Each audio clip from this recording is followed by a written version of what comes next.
এই হয়েছে ব্যাস, ওকে। একটু পিছনের দিকে টান দাও, আপনাদের দেখানোর জন্য নিয়ে আসছি। দেখেন এই ইয়েটা উঁচু করো, মেশিনটা উঁচু করো। এই যে দেখেন এখান দিয়ে এই যে ও টান দিল, টান দেওয়ার পর কি হয়েছে এই দেখেন সম্পূর্ণ ঘাস কিন্তু একদম লেভেল হয়ে কেটে গেছে। এই দেখেন এখানে মনে হচ্ছে কি ঘাস কি কাটছে, এই ঘাসও কেটে গেছে। এই দেখেন, এই যে তুমি এখান দিয়ে আর একটু কাটো তো। হ্যাঁ, এই যে এইভাবে আস্তে আস্তে গুঁতা দিতে হবে এবং কেটে দেবে। হ্যাঁ, ব্যাস ব্যাস, খুব সুন্দর। দেখি উঠাও উঠাও। এই যে ঘাসগুলো কেটে কিন্তু চলে আসছে। আর আরেকবার দাও তো এখান দিয়ে।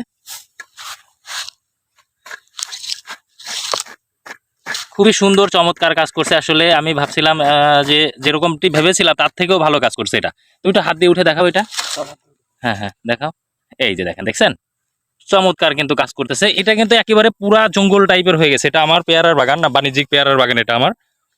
তো আমি সাধারণত টুলসগুলা তৈরি করি আমার নিজের ব্যবহারের জন্য। আমি আসলে কয়েকদিন আগে বাগানে এসে দেখলাম যে প্রচুর পরিমাণে ঘাস হয়েছে। এই ঘাসের আসলে কি ব্যবস্থা করা যায়? এটা প্রচন্ড ধারালো, দেখেন। হ্যাঁ, এটা ব্লেড, এটা কিন্তু ব্লেড ব্যবহার করেছি আমরা।